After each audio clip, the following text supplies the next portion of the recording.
Hello and welcome to this first lecture. Okay, we're going to address some theory. Remember, if you feel comfortable with the theory, you can skip this and go to the practical cases, to the hands-on cases. So here we're going to address introduction to snappyHexMesh, the general meshing workflow, and some general meshing concepts. So the first sense that this is our workflow now when we do numerical simulation. So everything starts from the geometry, then you do your meshing, case setup, solution monitoring. So basically this is the computer that is crunching numbers, and you as a user basically set up boundary conditions, initial conditions, and numerics. Pretty easy if you know what you're doing with your solver.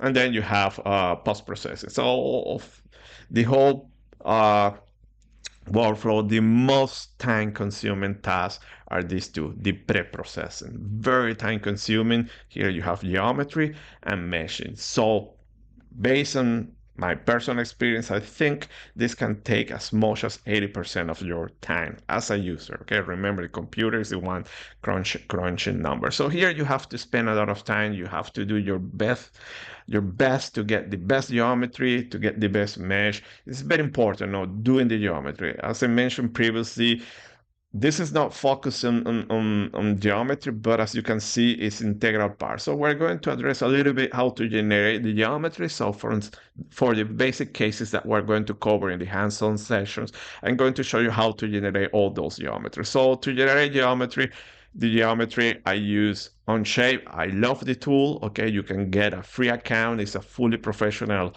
CAD tool based in the web browser. You need to install anything. Fantastic tool. You only need internet connection. That's all. And by the way, I'm not doing publicity to the guys on Onshape. I am just acknowledging that it's a fantastic tool, and this is the one I'm going to use. But if you want to use open source, something local, you can use, for instance, Salome, or you can use FreeCAD, or you can use any of the other commercial tools. It is up to you. All these tools, they do exactly the same. By the way, those that can take want to take the difficult workflow, approach to the geometry, you can use also Blender. Okay, fantastic tool, probably not the easiest one to use to create geometries, parametrical geometries as we need. So that being said, we covered this workflow. Now, when it comes to OpenFOAM, we're going to use a snappyHexMesh. Okay, so you have many tools, but we focus in this one. You have these two additional tools. We're not going to cover that. It's up to you to explore that. However, I don't recommend to use these tools. Okay, they are not as efficient as snappyHexMesh. Also, okay, by association, we need to cover blockMesh. Later, we're going to see why we need to cover this, but you can also use external tools. Just to mention that snappyHexMesh or OpenFOAM can also read external geometry. So you can use any external measure, commercial meshing tool, do the mesh there, and then you can convert it. Okay, so to give you here a definition of snappyHexMesh, this is coming from the source code, so you can open the source code and you get it. But basically, snappyHexMesh, okay, it is a Cartesian measure with body fitted meshes, okay, to do the snapping at the surface. So it is kind of a top to bottom measure. So you generate a background mesh, which is a Cartesian mesh or hexadominant, and then you refine down to the surface.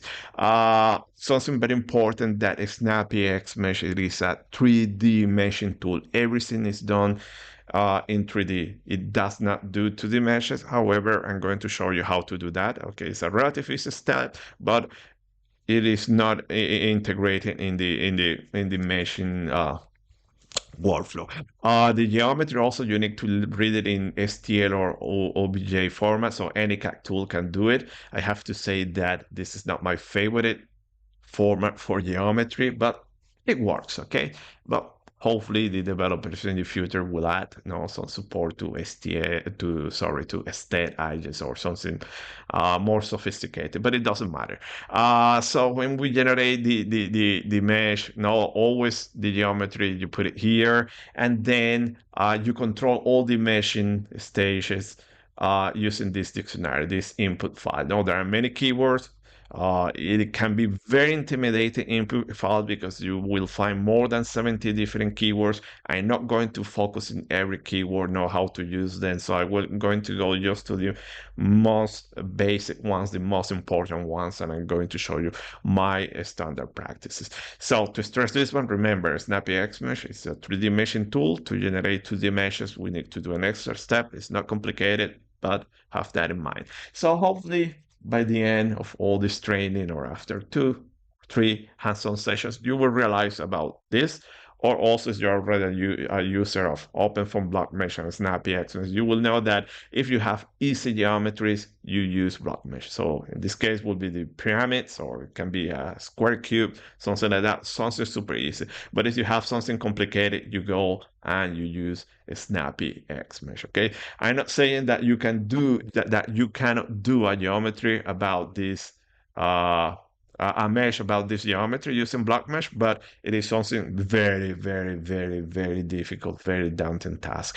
So that being said, let's talk about the general workflow. So the workflow with snappyHexMesh, first you need the geometry, okay? That is clear. So after you have your geometry, okay, by the way, you can have multiple STL. There is no requirement. There is no requirement on that. The only thing is that have to be a watertight geometry, closed geometry. Okay, and also depends what you are doing, by the way. In any case, you need to generate a background mesh. Okay, so you see that background mesh, a Cartesian mesh, then you put inside this your geometry definition, and then you're going to do 3 basic steps that I control using the input file that reads that snappyHexMesh reads, which is castellation, Cartesian mesh, snap it, which is a body fitted mesh. Okay, so this castellated or Cartesian mesh is a valid mesh, and there are many cases where I can use a Cartesian mesh. Okay, then the snap mesh. Okay, the body fitted mesh. If I'm interested in computing aerodynamic force, I need to move to this step, and then you can add the boundary layer, now the inflation layer, to resolve better the forces of the wall and all that stuff. And during the whole process, snappyHexMesh always checks or enforce mesh quality requirements. Okay, that later we're going to see how to impose that. So basically, this is how things works. So talking about this background mesh, okay, this is your starting point. Okay, so and to stress something that at this point we don't have a GUI, we don't have anything. Everything is input files. Later we're going to see how things works. So there are a few requirements. The most important one is that the mesh more consists purely of X's, okay? Cartesian mesh, which is not entirely true, okay, but it's strongly recommended. What is the actual requirement is that whatever you put the geometry needs to be X's. Then far from the region where you put that geometry, you can have any kind of element. Okay, then it's recommended to have an aspect ratio or a stretching uniform, or something close to 1. Also, the cells needs to intersect the geometry and so on. So follow these requirements. This is very easy to fulfill, by the way. Then you generate your geometry. Geometry is STL OBJ format. So usually we want a watertight geometry, the normals all oriented in the same way, and so on. Okay, so later we are going to discuss that. And always that geometry is located here in this directory, constant geometry. In older versions of OpenFOAM, it was called tree surface, but now they changed it to geometry. Developers always do changes continuously. So I think this is something more consistent, or makes more sense to me. After you have that, there are many options. So for instance, you have this geometry, and later we're going to see you can have chart angles. So you can capture those chart angles. So this is kind of an external step. Okay, you capture that. So this is not compulsory, optional if you want it. So later we see how to do that. Then you go and in this input file, you control all the the castellation, snapping, and boundary layer meshing, and you generate your mesh. So during the whole process, OpenFOAM and snappyHexMesh always check quality metrics. Okay, so probably this is also a very confusing part in OpenFOAM. snappyHexMesh, but I have to say with commercial software, it is the same. Okay, but commercial software, they don't expose all those options to you. Here, everything it is exposed.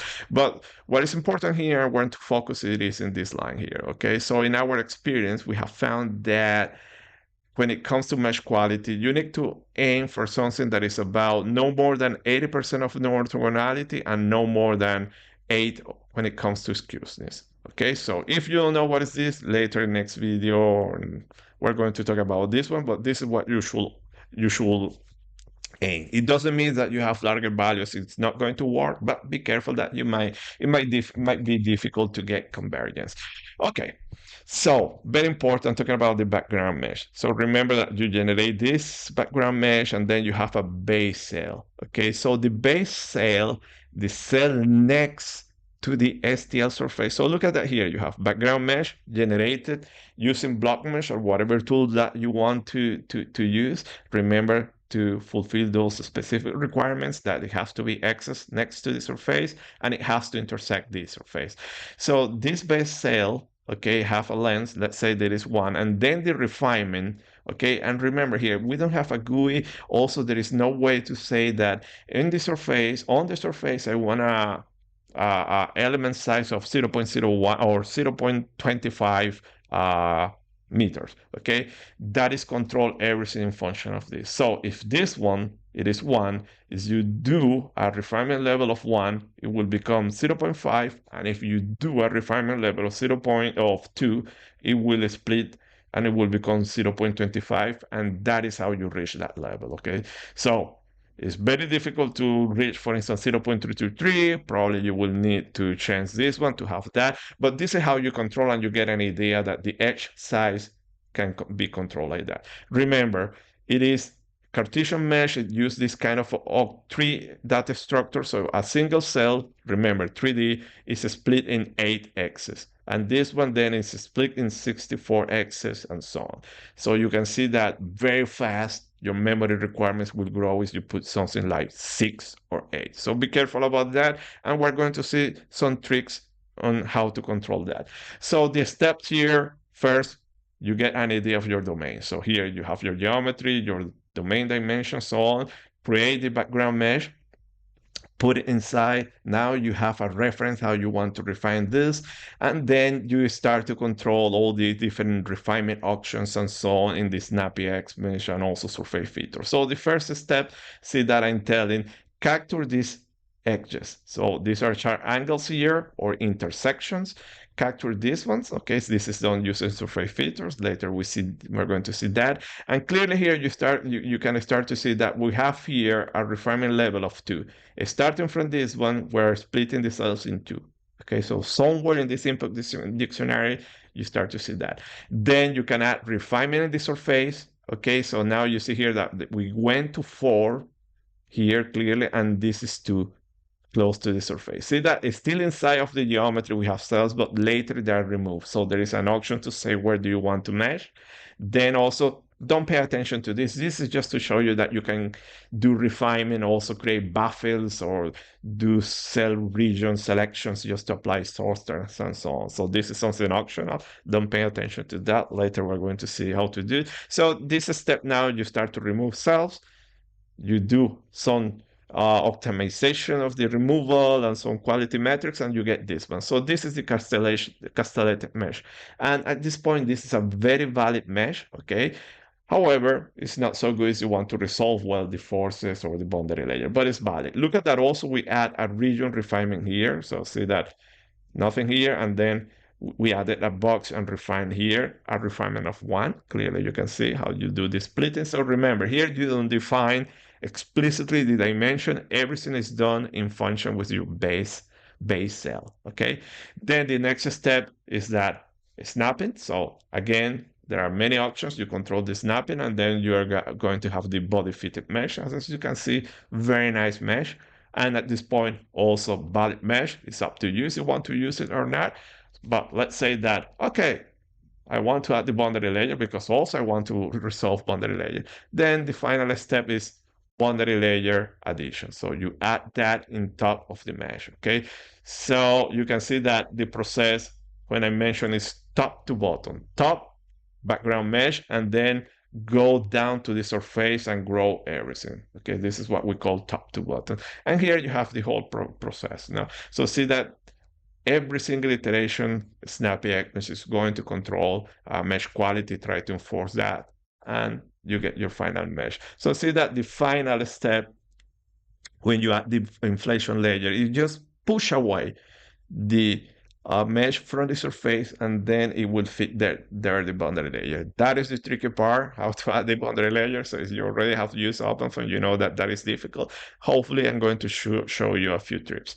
So that's it. This is the first case. This is what we're going to do. We're going to do this geometry. Before doing that geometry, we're going to do two basic cases that I hope to introduce many features. So first, the classical 3D cylinder. So we're going to see how to capture edges. Remember that if you don't care about these sharp angles, you can go and do this. This is entirely up to you. If for you that is important, the angles and resolving curvature, there are some options that we're going to see how to control. Then we have this region here. You can add the refinement region and clearly start to see that this is a refinement level of 2. Get here, split it, and here put 2. Look at that, you transition, adding kind of pyramids there between one level and the other. I have to mention that I'm not a big fan of this kind of meshes now, because you have this strong transition. It's a transition 2-to-1. That is, you are doing less simulation, high fidelity simulation. You might lose a lot of information, but that is my opinion. It's up to you. And then we are going to do the airfall case. I love this case because I think here I'm going to show you a lot of tricks, a lot of things. We're going to see how to grow a proper boundary layer. Hopefully, I'm going to give you a few guidelines, but I have to be honest, it's tricky, it's difficult, okay? But you can get very good meshes, boundary inflation layers. So if you follow these tricks that I'm going to show you. Okay, so usually many people might be familiar when you have sharp angles, trailing edges, that usually you have boundary layer collapsing there. So we're going to see how to try to avoid that. Okay, so you can gain something, you lose something somewhere. So everything is a trade-off. So this is it. This is what we're going to cover. Okay, these two basic tutorials. So hopefully you are getting a good grip about what we are going to do, and see you in the next video. Bye.